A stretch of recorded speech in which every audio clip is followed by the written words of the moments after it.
channel. My name is Ange, and today I wanted to do a video on how exactly I take care of and propagate my Maranta plants, or commonly known as your prayer plant. So if you want to learn how to do that, then keep watching. Firstly, I want to introduce what exactly a prayer plant is.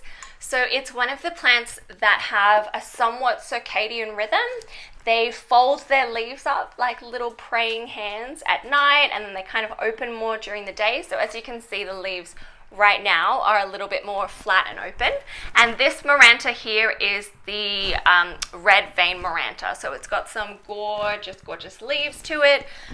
Really stunning. Marantas in general are more of an understory plant. So that means in the natural environment, they don't typically get really harsh direct sun on their leaves. So in the house, I find that they do really well in like a moderate to low lighting requirement. Or if you are giving it more of a brighter light situation, just please make sure no sun hits the leaves. You do not want to burn these beautiful leaves.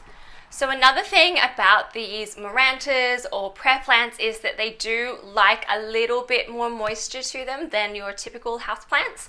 I find that when I make the soil, I mix in a little bit less perlite than I would normally use for some of my aeroids or things like that. What perlite does for your plant is that it increases the aeration to the soil. So the soil isn't going to hold on to as much moisture, and it's not going to stay wet for as long. I also don't let these plants completely dry up. I'll probably wait till the surface of the soil starts to dry and then give it a nice thorough watering. Another thing that Marantas really enjoy is a little bit more of a higher humidity. So this one here lives in my bathroom. So the humidity in there is a little bit higher than the rest of my house, but I do not have an extra humidifier for it.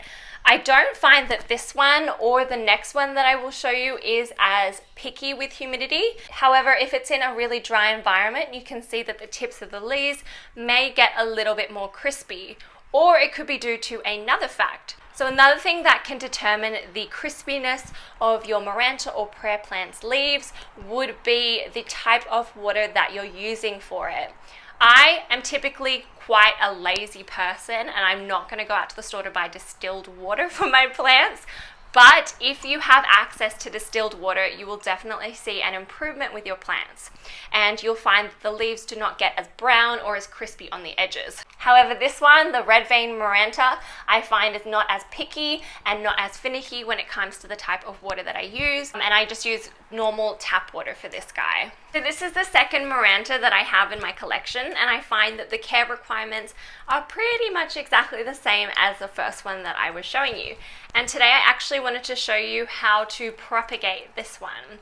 So if you look at the plant, the nodes or where the leaves come together is where you want to cut, because the roots are going to come out of those nodes. So I'm going to show you here.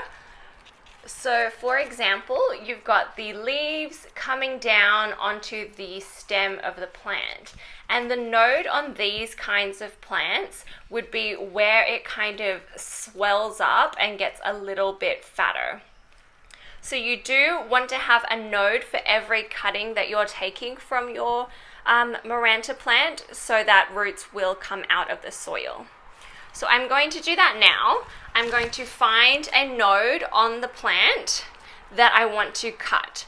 So I can see, looking at my plant, that I'm really not liking the look of this guy kind of just sticking out everywhere. So I am going to take a cutting from that section there. So I'm just going to take my scissors, find that little swelling where the leaf meets the rest of the stem, and then cut it off.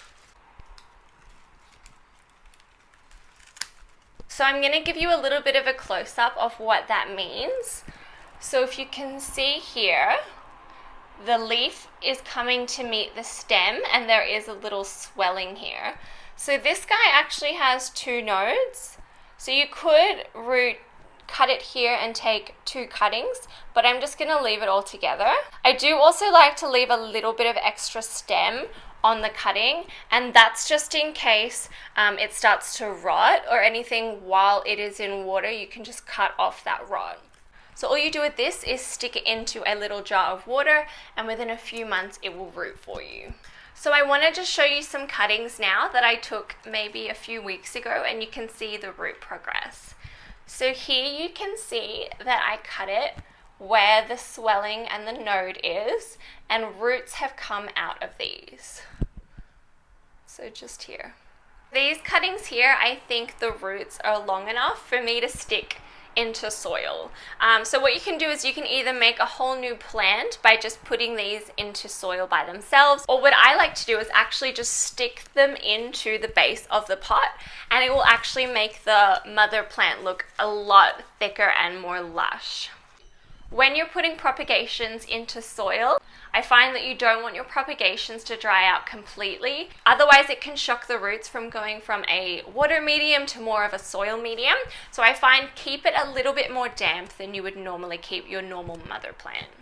Thank you guys so much for watching this video. I hope you learned something today. Let me know if you give it a go. I'm really interested to see if you guys attempt any propagations of your own. If you want to see more videos from me, then definitely click the subscribe button, and also leave me a thumbs up so I know that you're enjoying it.